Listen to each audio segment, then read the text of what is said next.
21장 악을 미워하고 선에 속하라. 로마서 12장 9절. 사랑에는 거짓이 없나니 악을 미워하고 선에 속하라.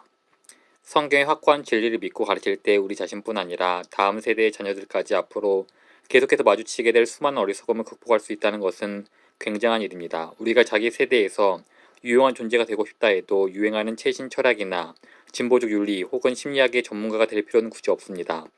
물론 몇몇 그리스도인들은 이런 것들을 공부하고 거기에 반응하며 살아야 할 필요가 있습니다. 하지만 대다수 그리스도인들은 이런 것들과는 전혀 다른 원리와 체계를 따라 살아가야 합니다. 지극히 평범한 보통의 그리스도인이 해야 할 일은 성경을 깊이 파고들어 그것이 의미하는 바와 그 직접적인 표현을 안에 숨겨진 함의들을 믿고 받아들이고 가르치는 것입니다. 그렇게 한다면 겉으로는 비록 최신 유행처럼 보이나 종국에 가서는 삶을 파괴하고 말 이런저런 빛나고 스파 속에서 살아남을 수 있습니다. 오늘 우리가 살펴볼 로마서 12장 9절을 묵상해보면 이것이 사실임을 알 수 있습니다. 사랑에는 거짓이 없나니 악을 미워하고 선에 속하라. 지난 시간에 사랑에는 거짓이 없나니에 대해 살펴보았습니다. 오늘은 악을 미워하고 선에 속하라는 말에 집중해 보려고 합니다. 제가 말씀드리고 싶은 요지는 이 직접적인 권고를 있는 그대로 받아들이고 이를 위해 기도하고 순종한다면 우리는 이 세대 또한 모든 세대의 많은 어리석음을 피할 수 있다는 것입니다. 우리 함께 이 말씀을 있는 그대로 이해해 봅시다.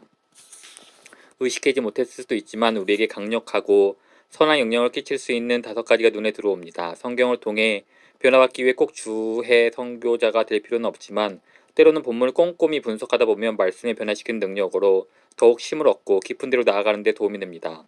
1. 우리 외부에 객관적으로 선하고 악한 것이 있다. 악을 미워하고 선에 속하라는 말 속에서 바울은 내가 미워하는 것이 곧 악한 것이 된다는 개념을 부정하고 있습니다. 마찬가지로 내가 굳게 붙잡은 것이 곧 선한 일이 된다는 개념도 거부합니다. 너무나 단순하고 명백합니다. 자녀들에게 이것을 말해 주실 적이 있습니까? 이런 구절들이 충분히 자주 가르친다면 자녀들은 매우 유익한 성경적 세계관을 갖게 될 것입니다. 세상에는 선하고 악한 것이 있고 그 선과 악은 우리 외부에 존재하는 실제입니다. 그것들은 우리가 어떻게 규정하느냐에 따라 선과 악이 되는 것이 아니라 객관적으로 선하거나 악합니다. 우리가 원한다고 선이 되거나 악이 되는 것이 아닙니다. 무언가를 좋아한다고 해서 그것이 선이 되거나 무언가를 미워한다고 해서 그것이 악이 되는 것은 아닙니다. 분명한 실제가 있습니다. 그 실제는 선하거나 악합니다. 우리가 선하게 혹은 악하게 만드는 것이 아닙니다. 이것을 어떻게 알 수 있습니까? 바울이 악을 미워하고 선에 속하라고 말하고 있기 때문입니다. 다른 말로 하면 선과 악이 변하는 것이 아니라 우리가 변합니다. 우리 마음이 원하기 때문에 어떤 것에 붙들릴 수 있거나 또한 원하지 않기 때문에 어떤 것을 강하게 거부할 수 있습니다. 바울은 선이 있고 악이 있다고 말합니다. 이제는 그렇게 객관적으로 존재하는 것에 여러분의 감정과 의지를 맞춰 보십시오. 객관적인 악을 만나면 미워하십시오. 그리고 객관적인 선을 만나면 그것을 붙드십시오. 무엇이 선을 선으로 만듭니까? 그리고 무엇이 악을 악으로 만듭니까? 다른 말로 하면 어째서 객관적인 선과 악 같은 것들이 존재하느냐는 말입니다. 2절 다시 볼까요? 너희는 이 세대를 본받지 말고 오직 마음을 새롭게 함으로 변화를 받아 하나님의 선하시고 기뻐하시고 온전하신 뜻이 무엇인지 분별하도록 하라. 객관적인 선이 존재하는 이유는 하나님의 뜻에 일치하는 것이 존재하기 때문입니다. 혹은 좀 더 간단하고 심오하게 말해서 하나님의 계시이기 때문입니다. 그리고 좀 더 구체적으로 혹은 좀 더 명확하게 말하자면 하나님이 예수 그리스도 안에서 자신을 객관적으로 역사적으로 알리셨기 때문입니다. 하나님이 안 계셨다면 그리스도가 없었다면 선은 객관적이지 않고 주관적이었을 것입니다. 선은 보는 사람이 시각에 따라 다르고 특히 힘을 가진 사람의 편이었을 것입니다. 심의 논리가 옳고 그름을 만들었을 것입니다. 하지만 하나님이 계십니다. 선과 진실, 옳고 아름다운 것은 하나님 안에서 객관적인 기반을 갖습니다. 또한 그분이 자신을 드러내신 예수 그리스도 안에서 객관적인 기반을 갖습니다. 이 말은 러시아에 있는 단순 무식한 농부나 독일에 있는 유대인이나 조지아에 있는 흑인 노예나 로마 감독에 있는 그리스도인 제수가 가장 강력한 힘을 가진 스탈린이나 히틀러나 백인인 농장 소유주나 황제에 이렇게 말할 수 있다는 것이 의미입니다. 아닙니다. 이건 옳지 않습니다. 당신에게 권력이 있다 해서 그것을 옳은 것으로 만들 수는 없습니다. 당신 위에 하나님이 계십니다. 그렇기 때문에 옳고 그른 것은 당신과 상관없는 객관적인 실체입니다.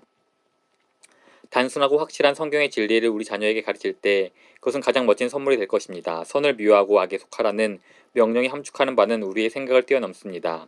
이 한 구절 안에 고귀한 진리가 담겨 있습니다. 2.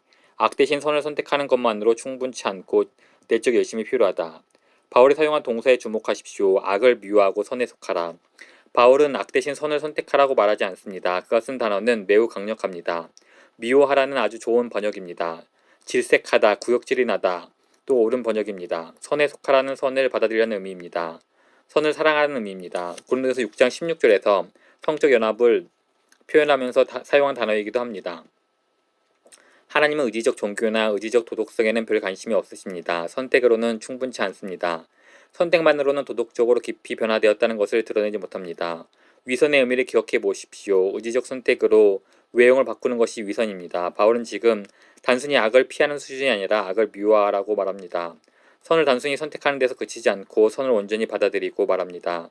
선을 사랑하십시오. 그리스도인으로 살아가며 겪는 싸움은 그저 우리의 행동을 바꾸려는 싸움이 아니라 우리의 감정을 변화시키려는 싸움입니다. 여기서 세 번째 관찰로 이어집니다. 3.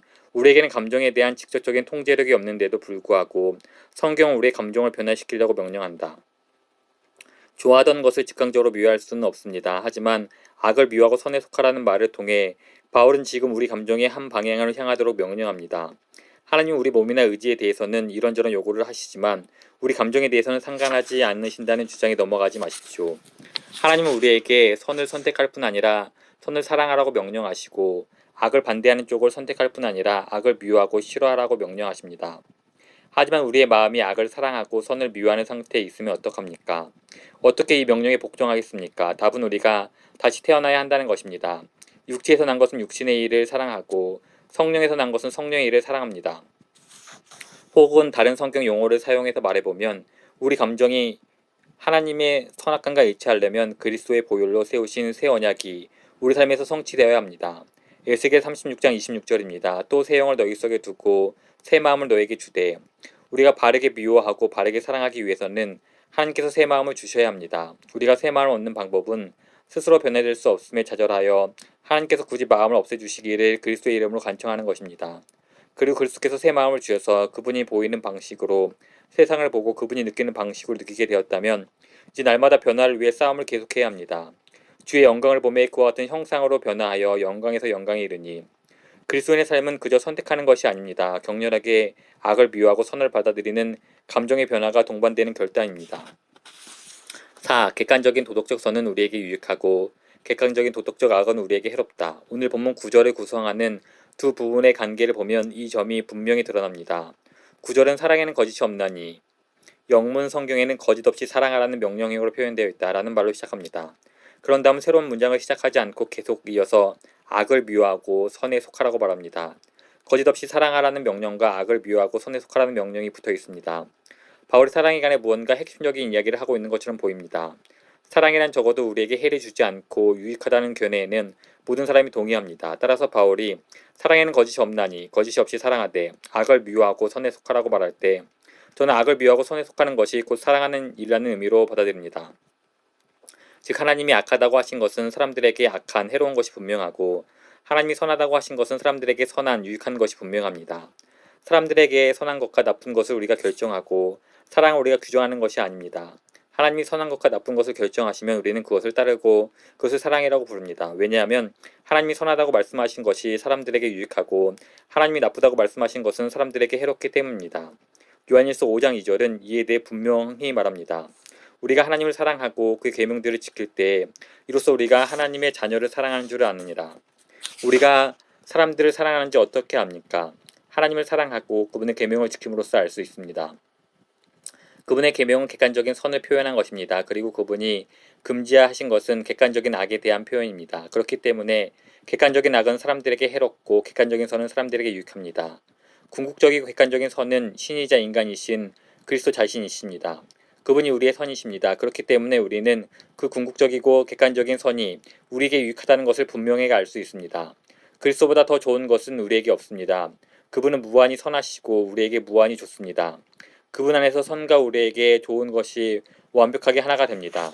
다른 좋은 모든 것들은 간접적으로 우리에게 유익합니다. 그것들이 우리에게 좋은 것은 우리를 그분께로 이끌기 때문입니다. 그분만이 우리에게 직접적으로 최고로 좋은 유일한 선이십니다. 이제 다섯 번째이자 마지막 관찰로 이어집니다. 진정한 사랑은 미워해야 한다. 사람들은 다치게 하고 그리스도의 영광을 가리는 악이 없는 세상이 있다면 거기에는 사랑만 있고 미움은 없을 것입니다. 미워할 것이 전혀 없을 것입니다. 하지만 우리가 사는 세상에서는 사랑뿐 아니라 미워하는 것도 필요합니다. 우리의 사랑에는 미움이 포함됩니다. 바울은 이렇게 말합니다. 사랑에는 거짓이 없나니 악을 미워하고 한 주석가는 이 미움을 격렬한 내적 거부라고 부릅니다. 거부하는 것입니다. 내면적입니다. 격렬합니다. 그리고 제가 말하고 싶은 요지는 이 세상에서 사랑은 악을 미워야 한다는 것입니다. 악은 사람들을 아프게 하고 하나님의 영광을 가립니다. 그러므로 악을 눈 감아주면서 사람들을 사랑한다고 주장할 수 없습니다. 우리는 이렇게 말하는 실수를 저질러서는 안 됩니다. 내가 허용하는 악은 오직 나만 다치게 할 뿐입니다. 그러나 악을 사랑한다 해서 내가 다른 사람들을 사랑하지 않는 것은 아닙니다. 이 말은 완전히 틀렸습니다. 우리는 다른 사람들에게 그리스도의 가치를 드러내도록 지음받았습니다. 그것이 그들에게 좋은 것입니다. 그것이 그들을 사랑한다는 의미입니다. 그런데 우리가 그리스도 안에서 누리는 기쁨과 그리스도를 드러내는 일에 해가 된다면 우리는 그저 자신에게만 죄를 짓는 것이 아니라 다른 사람에게도 죄를 짓는 셈입니다. 하나님께서 우리를 통해 그들에게 주시고자 했던 것을 빼앗는 꼴이 됩니다. 따라서 다시 말하지만 다른 사람들을 사랑하는 것은 악을 미워하는 것이어야 합니다. 악은 다른 사람을 직접적으로 다치게 할 뿐 아니라 또한 우리 자신을 다치게 함으로써 간접적으로 다른 사람들을 해롭게 하기 때문입니다. 그리스도는 우리에게 최고의 선입니다. 최고의 기쁨입니다. 하지만 악은 그리스도의 아름다움을 모호하게 합니다. 결론. 크리스마스가 다가오면 선물에 대해 생각하실 텐데 우리가 다음 세대에게 전해줄 가장 큰 선물 중 하나는 오늘 본문 말씀처럼 단순하면서도 직접적인 하나님 말씀을 믿고 가르치는 것임을 기억하십시오. 악을 미워하고 선에 속하라. 이 속에 얼마나 귀한 진리가 담겨 있습니까? 모든 진리와 모든 선의 총체이자 모든 악을 이긴 승리는 그리스도이십니다. 그러니 이번 대강절 기간에 그리스도를 붙드십시오. 그리고 그분의 영광을 가리는 모든 것을 미워하십시오.